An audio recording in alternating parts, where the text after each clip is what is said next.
Alrighty. Welcome back to Nick Lenz's Comic Corner Classic Lesson Known Classics. This is episode number 1832 and Doubleshot number 1826. Yep. Now, okay. This book I'm about to talk about here is one of like three books done by the writer, because she did one other book after this one, and that was it. Yep, we're talking about for this book. This one we're talking about Sword of Sorcery, Volume 1, Amethyst. This book is called Volume 1. There is no Volume 2 for this one, because this book was canceled at issue 8. This was one of the third wave titles, and this book had the unfortunate thing happen to it. Same thing happened with Team 7. Another book had published at the same time, where it had issue 0, and it stopped at issue 8 due to low sales. Team 7 was the same way. The only two who survived this cancellation was Trinity of Sin, Phantom Stranger, and Talon. Yep. This book technically had 3 features. At first it was, excuse me. I should point out something about this trade itself. It does have a common with the All-Star Western trade, where that one had all the Jordan Hex stuff first, then you had all the backup feature happen right after that. This one was pretty much done the same way, where basically first we had all the Amethyst up in order to interrupt the story, and then we had Beowulf and Stalker. Now, in the case of Amethyst herself, this is a rebooted version of the character. This was the first appearance post-Flashpoint in issue 0 Sword of Sorcery, though technically this was not the original title called this. It was only published back in the 70s.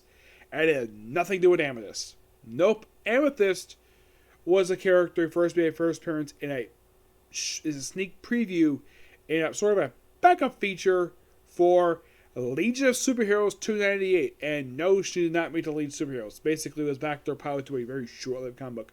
She's had a few comics over the years. As a matter of fact, actually had one published under the Wonder Comics imprint. Yep, this is the comic where she started with, and it's a really good comic. Basically tells like good adventures with it. Also, it doesn't have the thing happen with her where initially Amethyst, aka Amy, where she is a 12-year-old girl who transforms into a teenager and falls in love with a guy who's like twice her age, who's actually several years older than she is. Yeah, they don't have that here. It's simply Amethyst as basically the teenager, no being a 12-year-old here, where she's like the heir to the gem world stuff. It's really fun stuff here. We even have appearances here by Eclipso, yes, Eclipso, and John Constantine of all people. Yes, what's the purpose of John Constantine being here? Well, this leads to a brief stint in the Justice League Dark title. Well, when it was written by, I think it was written by Jeff Lemire at the time. Yes, he briefly featured her in the book. And then afterwards, like after that wrapped up, Amethyst did nothing for several years until she popped up in Young Justice, and later on got her own spin-off miniseries, which was only 6 issues. And that was it for her. Beowulf was simply another interpretation of Beowulf from DC Comics. Had a backup feature here. This book also contained his story from DC Universe Presents number 19, which wraps this feature in a very weird way.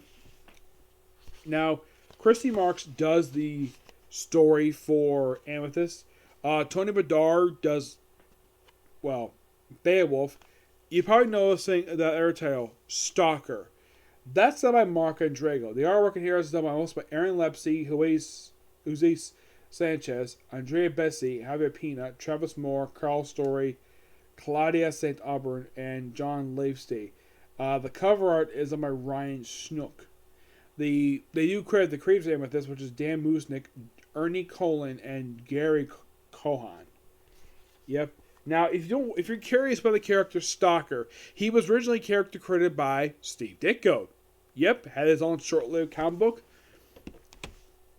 and that was it. Yeah, he had a short-lived comic book, which is quite interesting to say the least.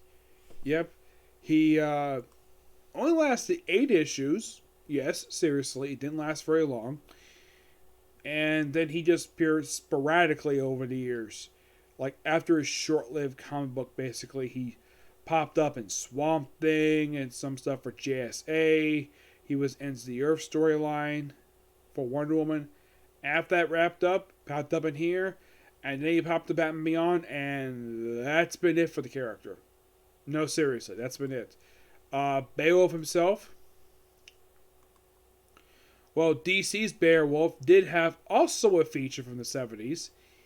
Yep, 6 issues. Also ends the Earth as well. And then he pops up in this book here. And after this book ends, and well, then after his appearance from DC Universe Presents, never seen again. Nope, never seen again. But the Amethyst stuff in here, I love the Amethyst stuff in here. I think Beowulf is interesting, though I think DC Universe Presents number 19 is not that good. Fun fact about the issue. Final issue of the series. Yep. And mostly it's an epilogue to the Beowulf story. Stalker, I think it's okay. I'll give this book roughly a 9 out of 10. It's really good here. Before I continue on to the very next book, I want to briefly talk about basically, well, if I can get to it here.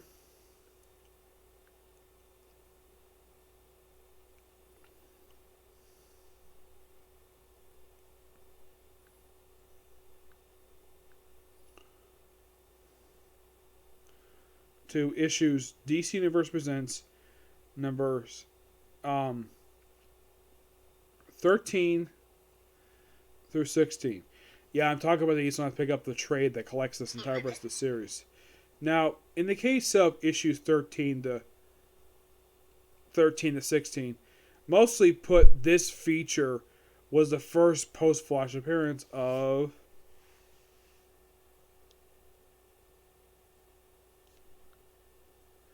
if I can get the right thing here, come on.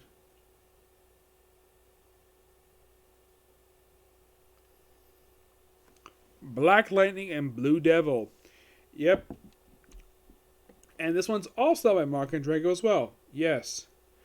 Yeah, this is a 4-part feature from the series.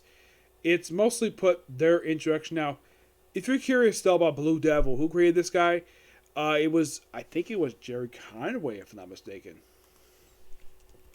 Because he popped up in an issue of Firestorm of all places. Yes, seriously. That's when he first popped up in an issue of Firestorm. He's a creation of Dan Musnick, Gary Cohen, and Paris Collins. Interesting. So another character created by Dan Musnick. Yeah. Unlike the other two comics who appeared in Sorcery, the backup feature, this guy did have an ongoing series, except it lasted for 31 issues. Real name? Daniel Cassidy. Who appeared a good amount of time pre-Flashpoint. Post-Flashpoint. Well, he appears in this comic here, and then he popped up in the Blythe storyline. And that's it. No, seriously, that is it. There is, like, nothing else to the character at all. Post-Flashpoint, the guy didn't really do all that much at all. And you're thinking, really? Yes. Really. It is by far, like, that's the weird thing about it. Like, okay, he did appear in other books. Okay, he did appear briefly in Justice League Dark. He appears in the issue of Justice League. He was part of Heroes in Crisis for a couple issues. But mostly put his appearance has been sporadic at best. At least Black Lightning's had some time. Yes. The artwork of this book is done by Robinson Ruka. Mm-hmm. Yep, Robinson Ruka. So, yeah, mostly put we have debut Black Lightning and, of course, Blue Devil. Black Lightning in this book has got hair. Despite the fact, pre-Flashpoint, he had no hair. This version of Black Lightning got a lot of flack when it first came out. Not because he appears here. No, that's not the reason. Because they aged him and removed his daughters. Yep. They wiped his daughters from existence. And his daughters are listed as part of, were for a long time listed as part of the missing characters list. Characters who are missing, and DC just didn't care to bring these characters in. Two big ones were Wally West, the real one, and Donna Troy. Yep, there are a lot of characters on the list. And oh yes, because it's Black Lightning, we gotta throw in, of all people, Tobias Whale, his arch nemesis. Yep. The best way to describe Tobias Whale is that he is basically DC's low-level equivalent to the Kingpin of Crime. That's basically the purpose of Tobias Whale. And in the book, basically, we actually have Blue Devil and Black Lightning reluctant to work together. And basically kind of just fight crime for a four-parter. Yep.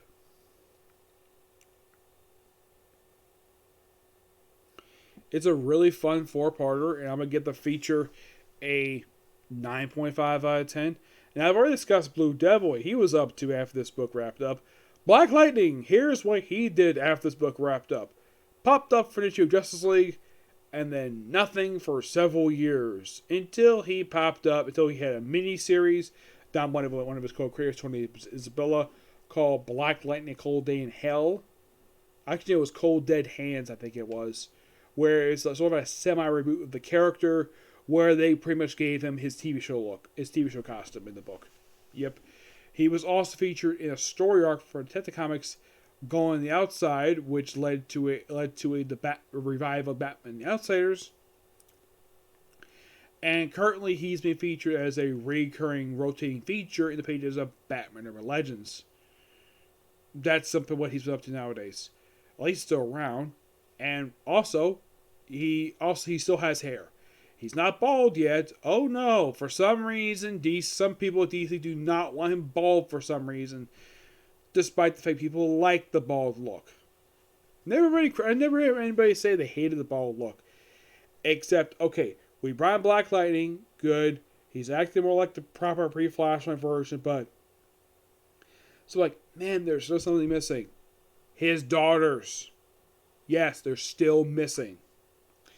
Yep. My final thoughts on DC Universe, because this is pretty much done with the series itself. Great series. Not surprising it ended after only just 19 issues. It lasted only for I had to basically tap my microphone here. It lasted for a good 19 issues, had an issue 0, and that was it. Yes, that was simply it. Well, basically first you had Dead Man to start the feature, and then Challenges the Unknown. These are your features for the entire series. 1 through 5, Dead Man. 6 through 8, Challenge the Unknown. Issue 9 was Kid Flash. Yes, Kid Flash had a story for this book. 10 through 12 was a Vandal Savage feature. Yes, Vandal Savage feature in the book. Issue 0 mostly just have some loose ends and set some stuff basically for other books. That was mostly the purpose of issue 0. 13-16, just discussed that. Basically the Black Lightning Blue Devil feature. 17, 18, 19 is simply one-shot stories for Arsenal, Starfire, and Beowulf. And that was it. Just introduction to these characters. Dead Man himself basically will always pop up in the Hawk and Dove book, and that was simply it for him. He still appears this very day. Still appearing in part of Justice League Dark. Yeah, still does. Alright, moving on to a different book. We have The Immortal Men by James Tan IV. Yes, was actually the second title canceled from this particular line. The New Age of Heroes. Lasted 6 issues. Not an ongoing series. Probably canceled due to low sales. Yes, this line was not financially successful for DC. There were a few books actually were pretty popular enough to last for a long period of time. Hawkman, The Terrifics, Damage, Silencer, Sideways. These books, people love these books. Immortal Man, not really per se. I mean, if you look at the book, mostly the book is comprised of people no one's ever heard of before. Take for example, the Immortal Man himself. He is an obscure character that like most of this may have obscured. Now people are like, oh, Immortal Man. Oh, by the way, this actually was one other book that was a short-lived book for this line. Aside from this book and New Challengers, Challenge of the Brimstone lasted for about 6 issues before it canceled. Yeah, but in the case of this book, that was, I think it was Forks on Firebrand. I think that was. Yes, the main star of the book was his Native American character, and these are your Immortal Men for this book. You have the Immortal Man himself. Yes, he is a semi-obscure character. At one point, he was part of a group called as the Forgotten Heroes. Yes, seriously. That was simply put, basically,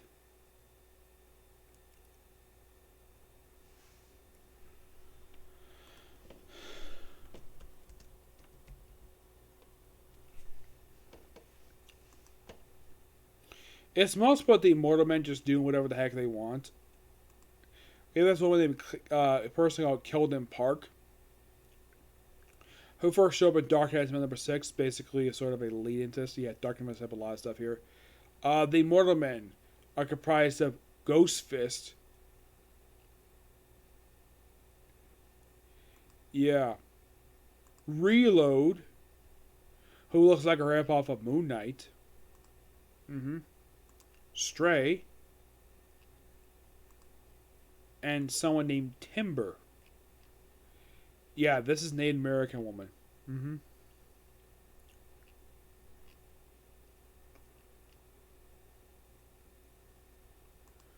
Yeah. The Immortal Man himself. Real name? Kog Arg. Yeah, the previous one, also by this name, he was just an immortal super spy. First appeared back in Strange Adventures 177. Yeah, like, unless you're somebody who looked this stuff up, you're probably like, who? Who the heck is the Immortal Man? Yes, and the Immortal basically just a group of immortals just basically just causing stuff present day. It's a good series. With I think it's Jim Lee on the artwork. Yeah, Jim Lee, Ryan Benjamin, Tyler Corcoran. Not a terrible series for us. Heck, they include the original ideas they want to do for this book. In my opinion, the book got canceled too soon before potentially got off the ground because the book ended with a cliffhanger where you have apparently the Justice League wanting to confront the Immortal Man. What happened in this book? I'm like, that was weird. You ended with a possible appearance by the Justice League and you do nothing with it. And here's kind of the dumb thing about the Immortal Man. Like, you're probably going to ask, do they still appear nowadays? Like, are they still around after the series wrapped up? Well, nope. As soon as the series wrapped up, the entire group were never seen again in DC Comics. Nope. The story's called End of Forever.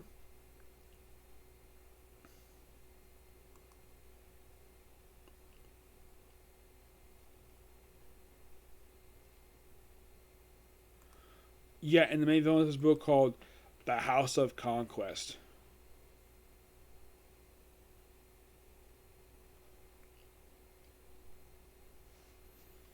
Yeah, and it just seems as though like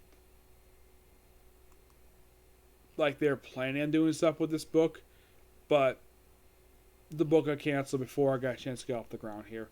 Yeah, that was the ultimate really big problem with this book. Now, the Immortal Man himself, aside from this one miniseries, he also recently popped up for a Catwoman annual. Yes, for this particular volume.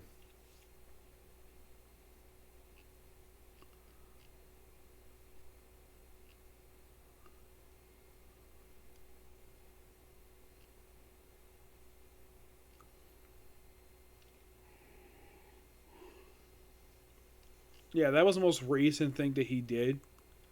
But like the rest of the group themselves, like after this book wrapped up, nobody was seeing this book ever again. Nope. Not a terrible book per se. It's just that you're like, wow, this actually was a really good book. And you're wondering why the book didn't last more than 6 issues. Low sales, possibly, and plus also the original artist left. Yeah, that was a problem with a lot of the books in New Age Hero line. The original artist left after issue 3. In the case of Terrifics, that managed to last for up until issue 33 before it got canceled. Everything else got canceled pretty quickly. Yep.